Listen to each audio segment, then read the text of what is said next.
and everyone will eat themselves.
And thank you for listening. This is another podcast brought to you by, sponsored by repeatthyself.net.org. Enjoy. Let's talk about Freemason corruptness and biblical incoherency and the consequence of selling out to monotheism. Enjoy. Thank you. And thank you for listening. This is another podcast brought to you by, sponsored by repeatthyself.net.org. Enjoy. We're talking about Freemason corruptness and biblical incoherency and the consequence of selling out to monotheism. Enjoy. Thank you. Now, editing merging all the recordings yesterday, some topics that I remember it seemed to have been removed. So I believe the topics I covered were the importance of the gospel datings, including the Mark to John gradient of ever increasing supernatural speech content and supernatural events in terms of miracles, contradictory sensibility demonstrated in his last words, consent to give his spirit to God, and protest against God for being tolerant of the chain of events resulting in his crucifixion. And then I talked about a particular beer, the Corona beer, and how calming that would have been for coroners. In fact, that'd probably be jokes.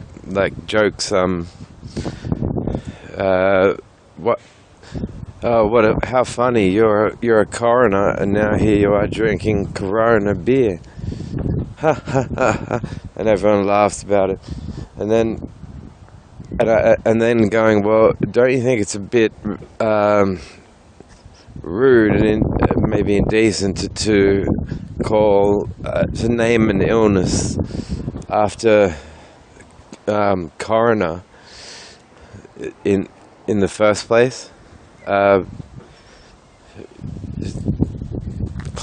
claim you're naming it after the beer is it's a bit rude, but now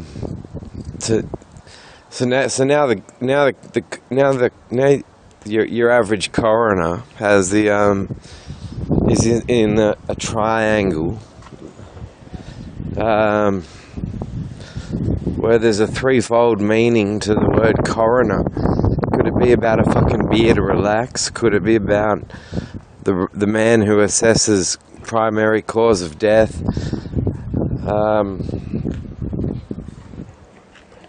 Or could it be about an illness that's been killing people off? Well, anyway. So, what I want to say is, as you find the Matthew and Luke Gospels, Matthew's Gospel contains, at the time of the resurrection, graves containing the saints of the Old Testament open up, and all the Old Testament saints come back to life, and they reunite with all their former ties and look up all their loved ones and be like, hey. So they do it like a vampire / zombie apocalypse type of back from the dead. Now, if this were something that you were intended to believe as a Bible reader, why don't you find this testimony to reappear in all four Gospels? I mean, it's phenomenal, and if it was popular insofar as its believability at the time, surely you would find it reappear in all four accounts of the key events that, since it's submitted as a proof of Jesus' supernatural significance. So I was talking about that. So I'm going to talk about the consequences of attrition and pressure applied to a mind that is pursuant of Jesus as a Lord and Savior. So in terms of what happens when they feel threatened, what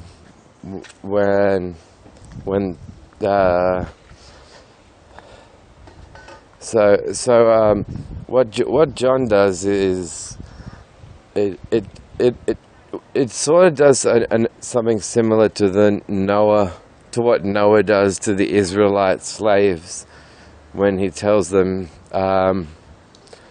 you can't have, I'm the Lord your God, you shall have no other gods before me.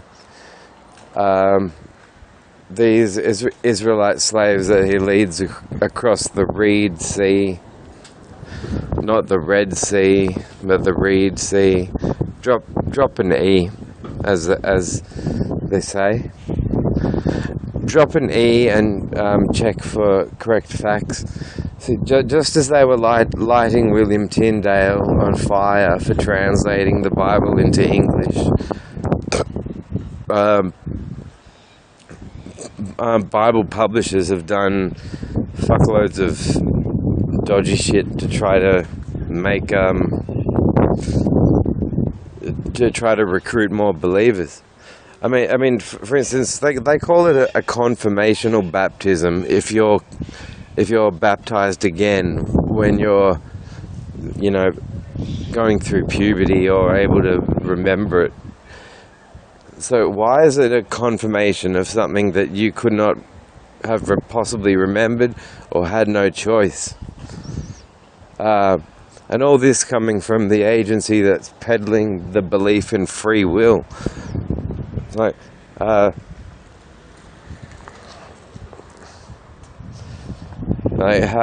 it's hardly confirming any decision. But anyway, so yeah, Father, into thy hands I commit my spirit. Is a consent. It's Jesus consenting to die. My Father, why have you forsaken me? Is protesting, and it's not consenting to die. So you've got anyone who's a harmonist of the Bible, believing it both at the same time. So they consent to be with God and don't at death and protest it as well, and which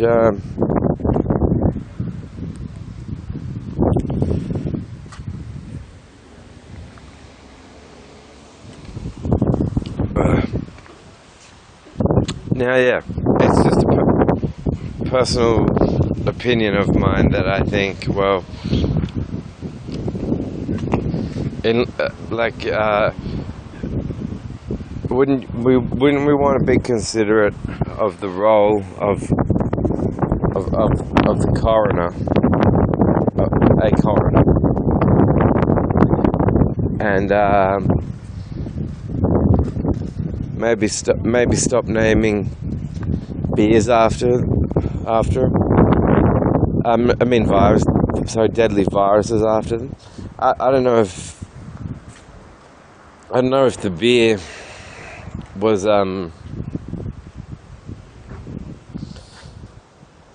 if coroners went too far drinking Corona beer, and they've wanted to do a bit of a, like, chill out, coroners, stop drinking too much Corona Mexican beers. It's fucking with your judgment. But honestly, how they're going to make that situation any better by introducing a flu strand version called flu virus called the corona. It's pronunciation dependent as to whether they sound exactly the same or not. But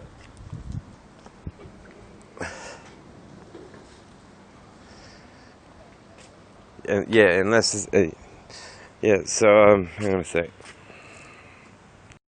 Now, the mindfucking in Christianity, it's sadistic. It hinges in back in that Gospel of John, by which they first invite you, and it's where God is, the incarnation is emphasized, which is Jesus being the human incarnation of God himself.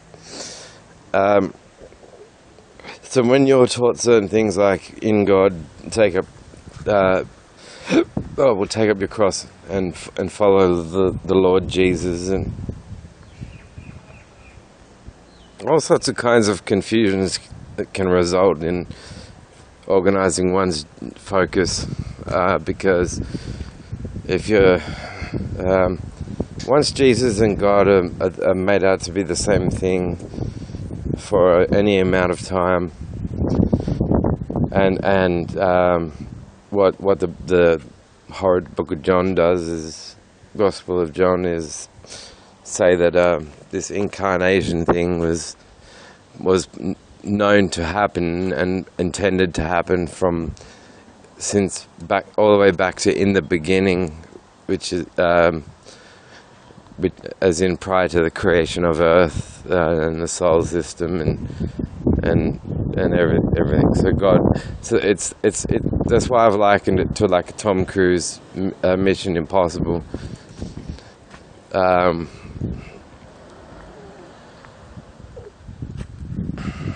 it's the story of God sacrifices himself to save all of our souls from himself, and it's poetic and yet incoherent.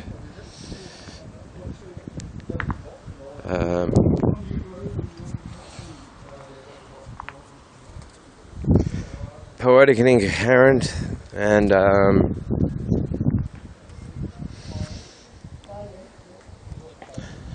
the Freemasons, as I've known them, have been also incoherent, but fascist. But then there's fascism in Christianity too. It's just their religious difference seems to be that they get off to how Lucifer could throw a curveball at God, and God would run around like a dog, panting and chasing after whatever it is, the biscuit or the tennis ball or whatever. The dog, or the stick.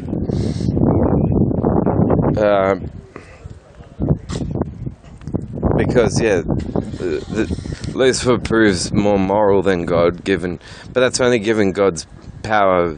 He could have he could do things Lucifer can't, according to the Bible, and so he could find a way to prove that Job would worship him sufficiently without killing all 10 of Job's children, for instance. He could have thought of a way to do it. Whereas Lucifer couldn't. But these Freemasons get off to an all-knowing or an all-powerful being getting renegotiated to acts inclusive of murder, of mass murder.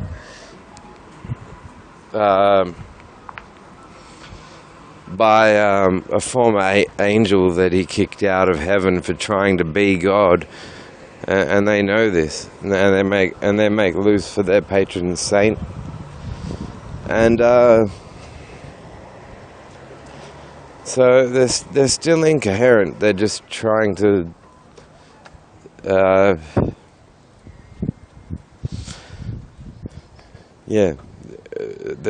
working with this framework and this all-seeing eye, and Jesus is a martyr, and was it the clip cut where I mentioned that the dating of the Islamic texts on Jesus, 600, in which they say he was not crucified at all, are 600 years old. They're 600 years old and therefore not considered believable even by most, even by a lot of critical thinking Muslims.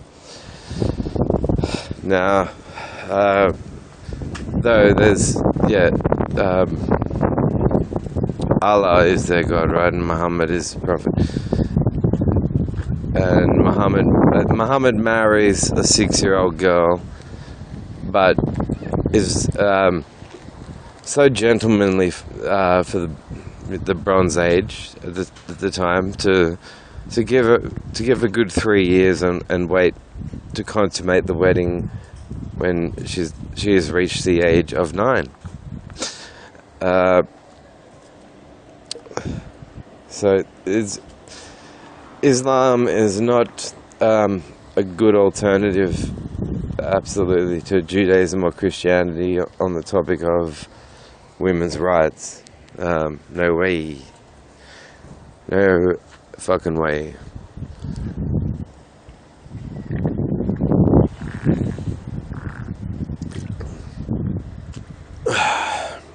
Now, yeah, so both what happens and what you notice happening from,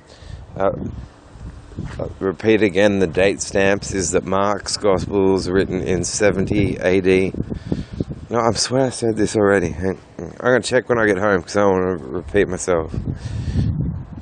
Check you later.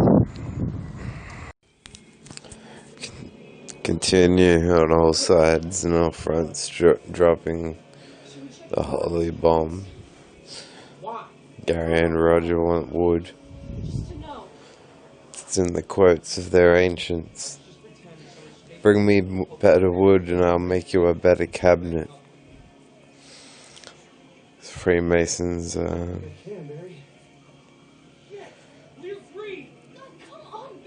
I think they're into trying to find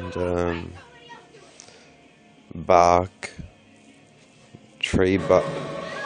wood from trees.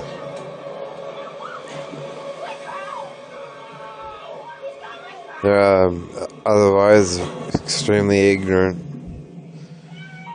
Extremely ignorant.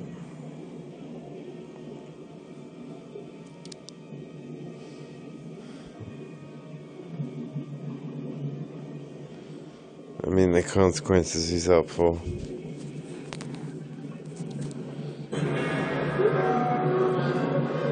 It's astonishing.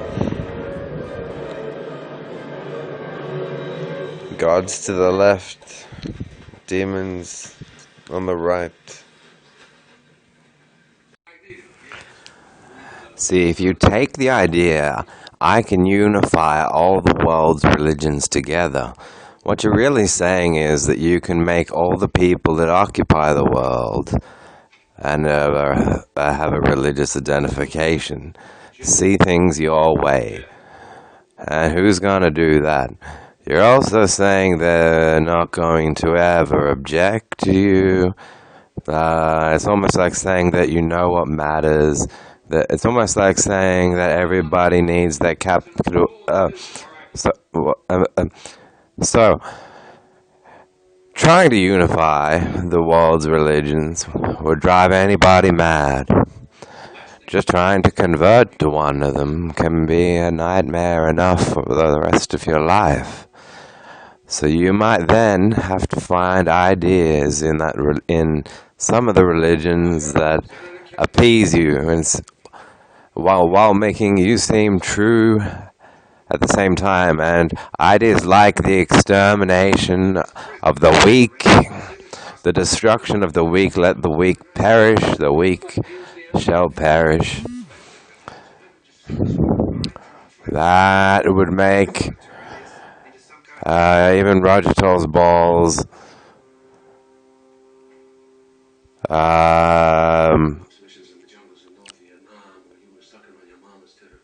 simulatively drop in his mind in a simulation, within a simulation, within a simulation, within a simulation, within a simulation.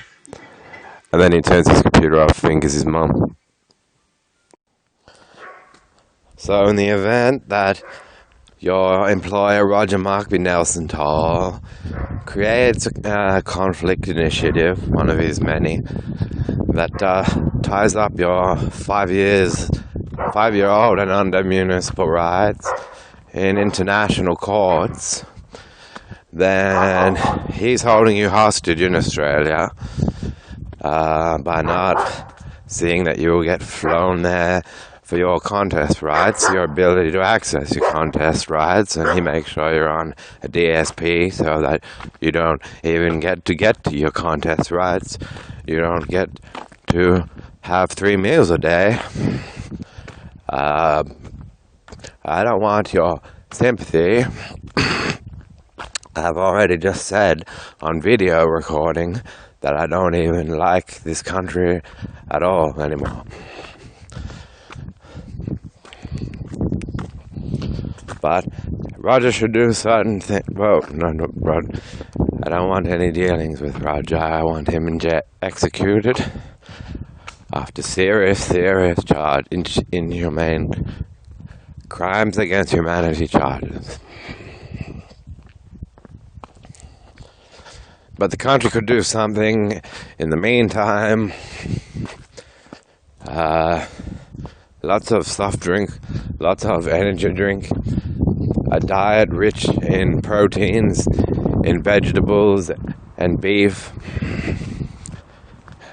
and maybe and at least one true friend to help change my tampon every time I quaff. And these are my requests in the meantime, as it's been some number of years since these municipal rights have been tied up in conflict. Thank you.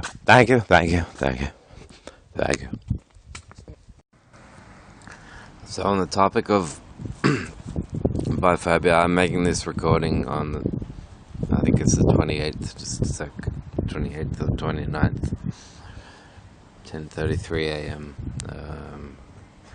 Tuesday 29th of December. So this is in the event of the Abrahamic faiths and really the hidden recluse religions like Freemasonry trying to unite the Abrahamic faiths, being like the as impossible as what's the square root of -1.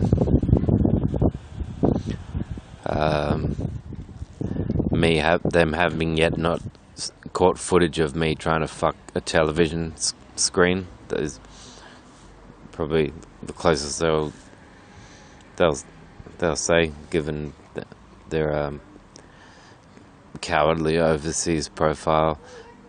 Now you might ask them why did they question A? Did you or did not know that you have the professional upper hand over any and all of your employees, including pharmacists, at any time? And the answer to that question is that yes, they obviously do.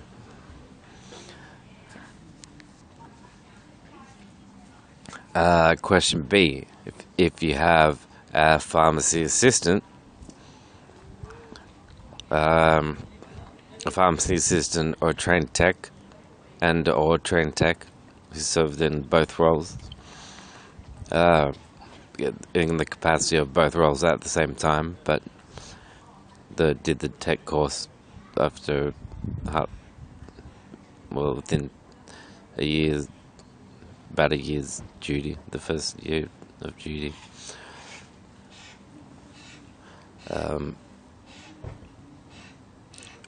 But was employed on a non-contractual basis of a verbal arrangement. Did you not know that you then had the upper hand over this person, and that, as you had said to this employee, well, you were employed. Your employment is on a test basis, and you will maybe one day you will earn you'll earn a contracted employment arrangement, contractual employment arrangement, if you work really hard. And then who turns to your mother when she comes in to see how you're doing at work and says to her, "Oh, he's nearly a pharmacist."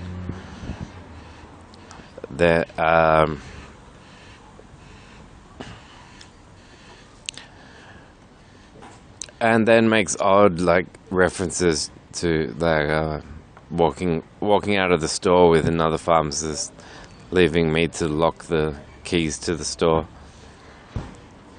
A trust gesture, but makes the remark "fresh meat," which happened to be the name of a favorite of a favorite Arcana album.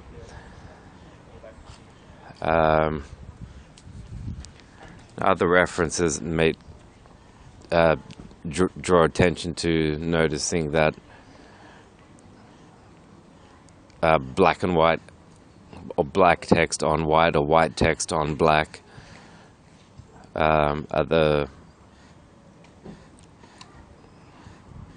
is a common bond between these references,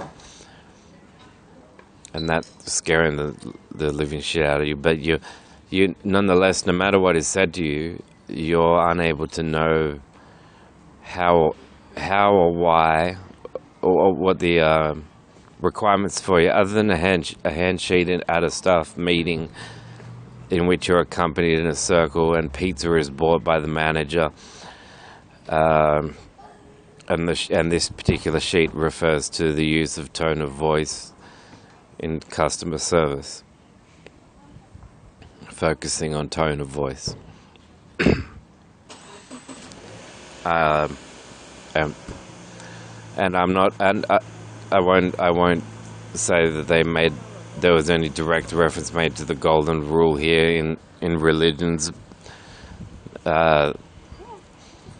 theirs or others, but nor did they say focus on your tone of voice. They said focus on tone of voice in a paragraph that only referred to customer address and sales or prescription supply, which is also sales.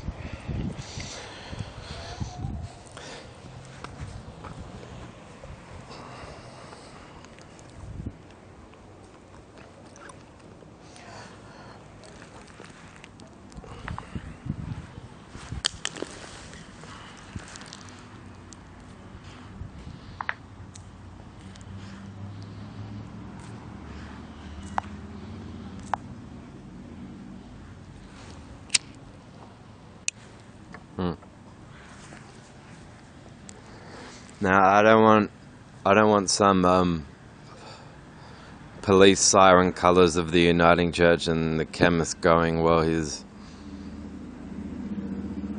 said the same thing to us about you as he did to incomplete as to you about them, and vice versa, or whatever, because there's the linear passage of time to be taken into account first. And though it was brought to my attention that I could be considered for the amount of work I was doing, and I'm getting weekly physiotherapy on my back, primarily for a job that required me to complete sitting down and arched over, popping 300 plus of people's weekly pill supplies and sealing them.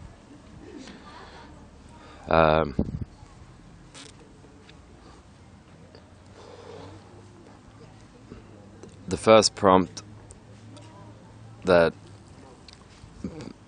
Peter Holder was either asked to or had decided to factor Doppelhurst into his test, and at the same time spooked me into wondering if I was being used to begin with, but they were wondering used how, and then thought this is how, was because of him, that he stood to my left looking into my right eye, saying and then said drugs are bad, and then stood to my right looking into my left eye saying drugs are good. I think he said drugs are good first, and then drugs are bad. It certainly wasn't a deterrent, because one first thing he would say to me, laughing constantly, was a remark made about his workplace, him being told, you walk so fast, you're like a stick insect on speed. And I didn't laugh because I didn't know what a stick insect was.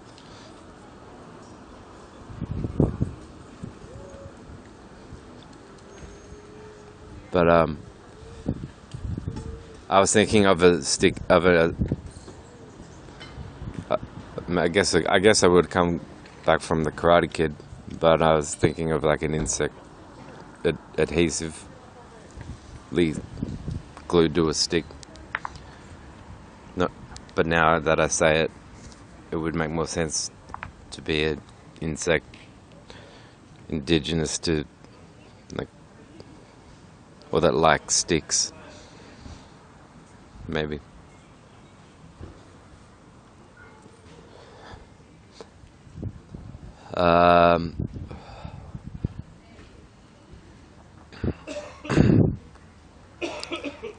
But then, and this was why I got very pissed off in 2010, was that when this drive-by shit with sign language was going on, was that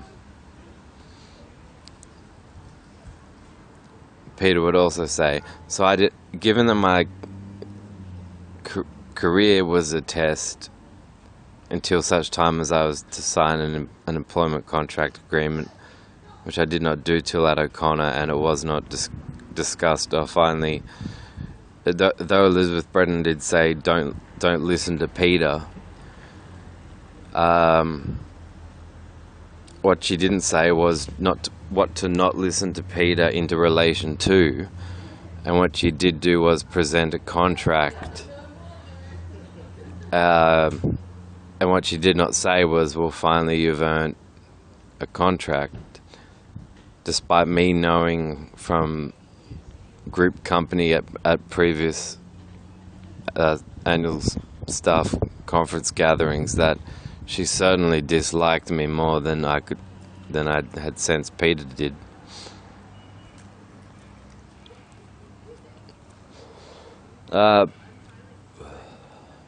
Now,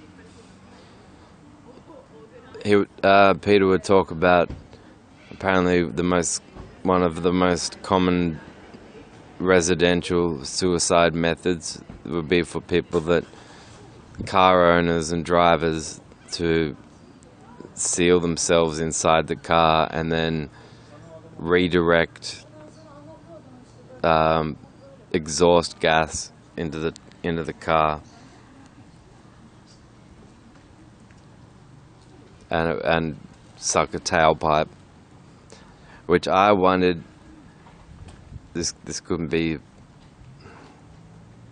a reference to what I've always, and where I stand further on this point now more than ever, is that if you're being asked, if it's been encouraged that you follow Jesus, and that courts and that cops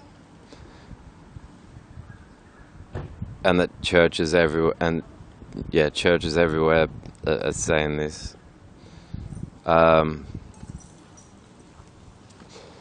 And they're not only non-combatants of psychology and psychiatry, but they endorse and will equally promote the other, if not stress to the others more that the latter's psychology and psychiatry are more important. Is that it's obviously going to be concluded more likely that Jesus of Nazareth was suicidal from post-abduction trauma, induced trauma. If the Jews were as a group enslaved and had no monarchical structure, then the question, who are you the king of the Jews, even if asked sarcastically, and even if sensed to have been asked sarcastically, would have been a throw-off to confuse Jesus as to whether or not he was being accused of a genuine offence by or by a genuine officer, like a law enforcement officer. And then his response, "Well, you said it." That neither does that prove the sentiment of. It's not grammatically correct, because he doesn't say, "Well, you asked me and no, I'm not," or "Well, you asked me and yes, I am," or "Of course not," or "Sure, I am," or "I'd like to be," or yes, I fancy myself today and would like to be," or anything like that. So I'm saying, "Well, you said it," which is not a statement given the capacity for language that is demonstrated in that gospel to have been known to him reasonably, for this to amount to be considered testimony that would be close to his idea of stating an affirmation or a negation.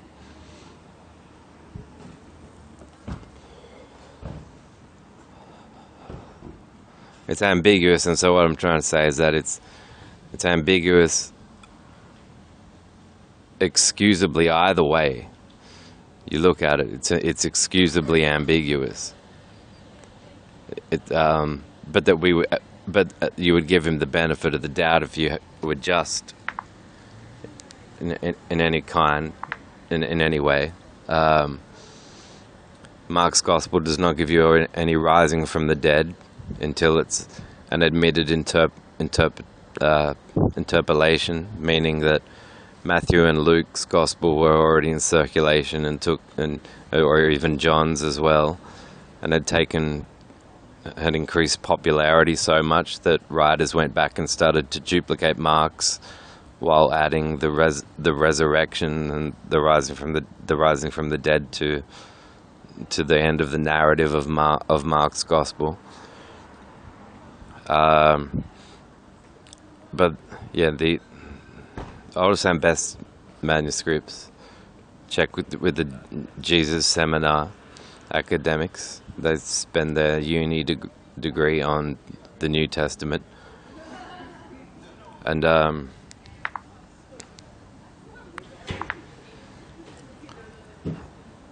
yeah. So now,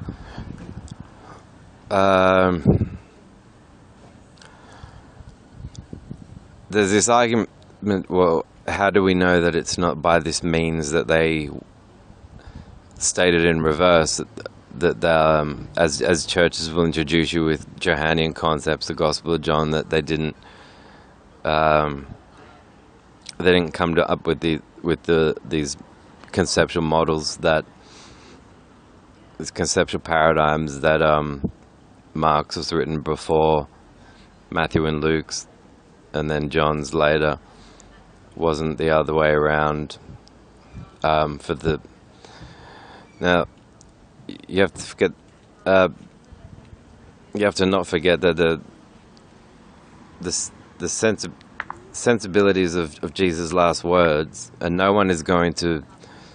No respectful journalist is going to go, well, I'll write half of Jesus' last words, you write the other half that is of a complete contradictory sensibility. So that one gospel says, "Father, into thy hands I commit thy spirit," and the other says, my Father, why hast thou forsaken me?" The other one is in the Gospel of Matthew. You have a rising from the dead of all the Old Testament saints coming from their graves. Now, it says that they all reunite with their families. This often doesn't get preached about in church because we might think it's bullshit, to quote Jim Jeffries. But they all get up and have a little zombie gathering and regroup with all their old beloved loved ones. And what I think this was in concealment of was the fact that Jesus' own biography and his ancestral line and Mary Ann and Joseph is that there's a Joseph with 12 disciples in the Old Testament, and the elements of his story are thus arguably duplicated in Mark's even. But Mark's is repeated, and people can say, well, no, it doesn't seem clear to me reading it in here in English that Mark's is repeated verbatim in Matthew and Luke, much less 70 to 90% verbatim, as high as 70 to 90% verbatim. But this is referring back to the original language in which the texts were written on papyrus manuscripts, not English. Not in the English, which is a translation of them. And what churches were greedy at doing, and they followed a historical gradient. William Tyndale in the 13th century just went, I just want to translate the Bible into English so that my community can read it. And the church had him tracked down, round up, and set on fire. So they were controlling it at that point, so that you had to go to a church and you had to go to the priest and you had to say, I'm in this sort of a situation, can you please find a verse that is of some relevance and gives me some advice? And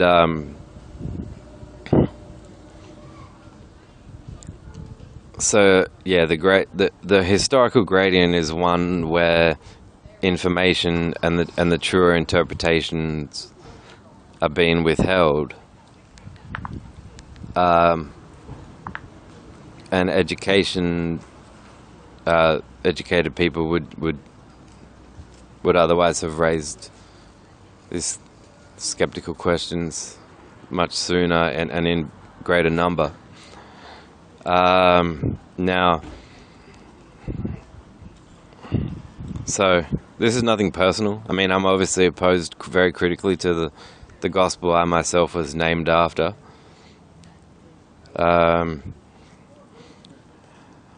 And yeah, then what John's gospel does is ties all three together. So when you read back, I understand that what Christians would do after singing numbers of songs have been inundated with much guilt at both ends of the spectrum of the Christian cycle, from original sin to redemption.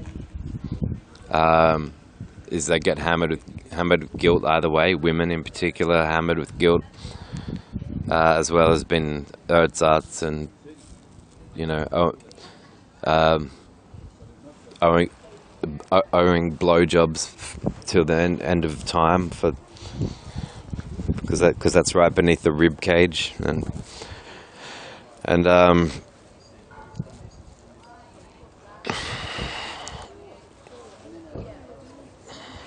so I'm sorry, I'm getting another cigarette.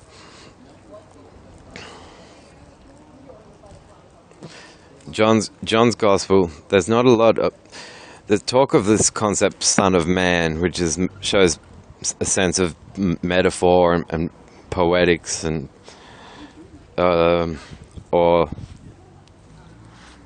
not necessarily something like androgyny, but if it's not, it's like intentionally perhaps a move away from self-autobiographical, but it's not God hysterical as you have it in the others. Jesus is simply crucified. Last words, don't think I know that there were any mention in Mark's.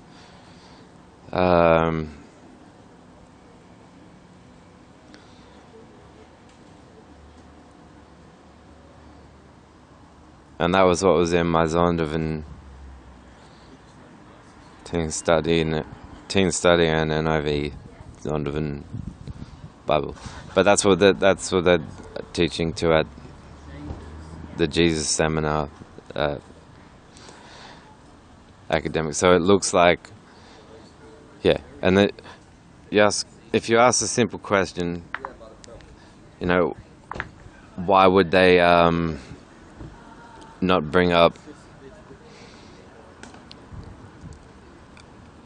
if the human mistreatment of Jesus heaped shame on a human, they can't have it both ways and go, well, there's a human side and a superhuman side,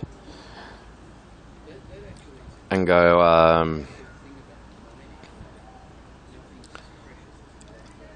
what about bringing shame? Why couldn't Jesus' crucifixion have brought shame on the human side of the kingdom, then, including the human political structure, while nonetheless been endowed with claims to have set free the souls of the non-human sides of the ancient of King Herod and his queen.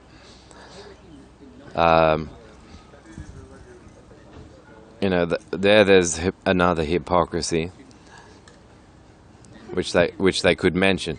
So instead, that leaves us back with a case of there being relevance to the question, why then allow for this progression of stories where, and you see an increase in extreme themes for the time, controversial, like you speak these words in public and you'll be likely killed for having said them.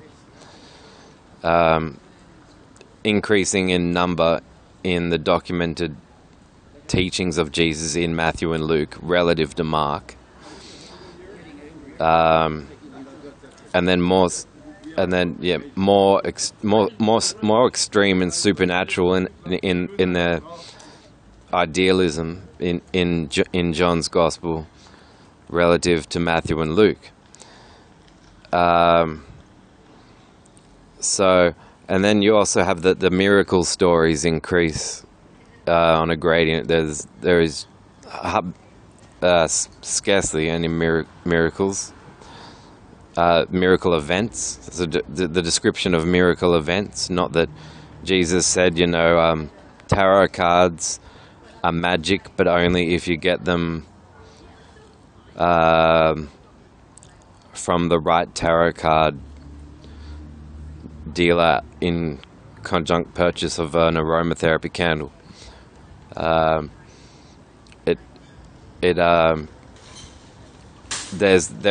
are the words he's using, which are supernatural themes, supernaturally thematical words, but they are on an increasing gradient, proceeding from Mark's Gospel through to Matthew and Luke's, written 10 to 15 years later, and then John's another 10 years after the 80s Gospels. So, and Mark's a reference to the fall, prior knowledge to the falling of the Jerusalem temple, known historically to have occurred around 69 or 70 CE, which immediately a guy at a church in Dixon tried to turn around and say, well, could that not have meant that Jesus knew the temple had foreknowledge of the temple going down? And a typical response to that sort of conundrum is, if you're approaching items in these sorts of statements, there can be no intelligibility really to the prospect of wanting to date them at all. There'll be no acceptable criteria to you, because if you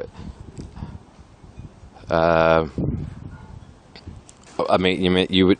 Well, for one, you're representing Jesus had foreknowledge of everything. So as soon as you step out and make a unique, I'm going to go out on a limb here and make a unique defense of this one particular verse and say, I happen to believe that in the case of this particular verse, Jesus might have had foreknowledge of the temple, of the Jerusalem temple falling.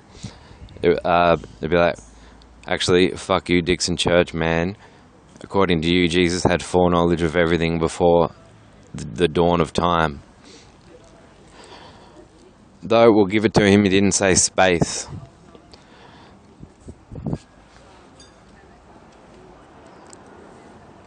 Nor that co-relevancy.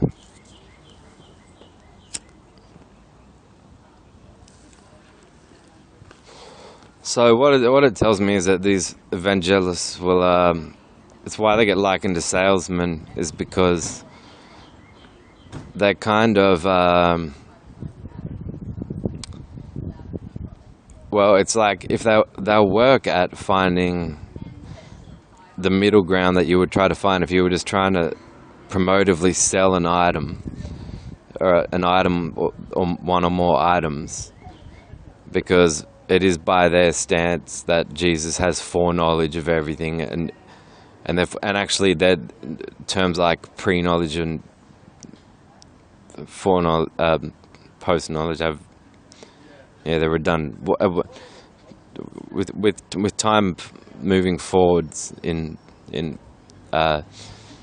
one direction, how can there be such thing as prophecy? That we've seen from books like the Bible Code and the Bible Code 2 debunk that if you can make a design or you can pretty much, you can look into Shakespeare and find predictions of the September 11 attack in America.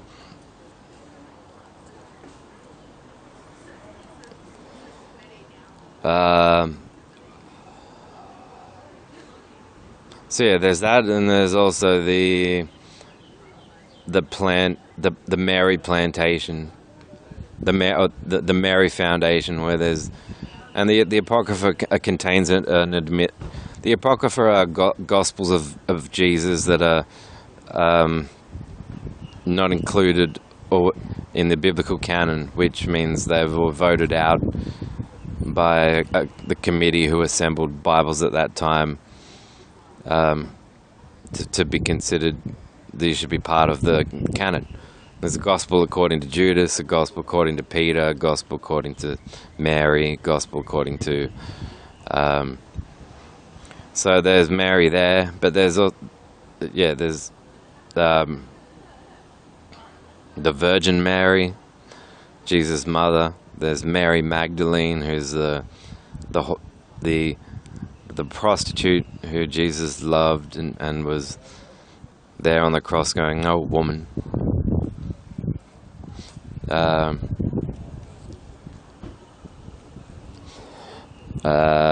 You've got, it might even be in those Markan interpolations in the 16th chapter where it says that he's greeted, where the stones rolled away from the tomb but I can't remember if that's by Mary. Doubtful that would depict a woman capable of rolling stones away. And as males were praised in Psalms for throwing their babies against them, women probably wouldn't have been too instinctively happy about that idea, but would have been made to do nothing. So no. In biblical times, no amount of women, whether they were all collectively named Marys or not, would have had either the singular or group capacity to roll stones away.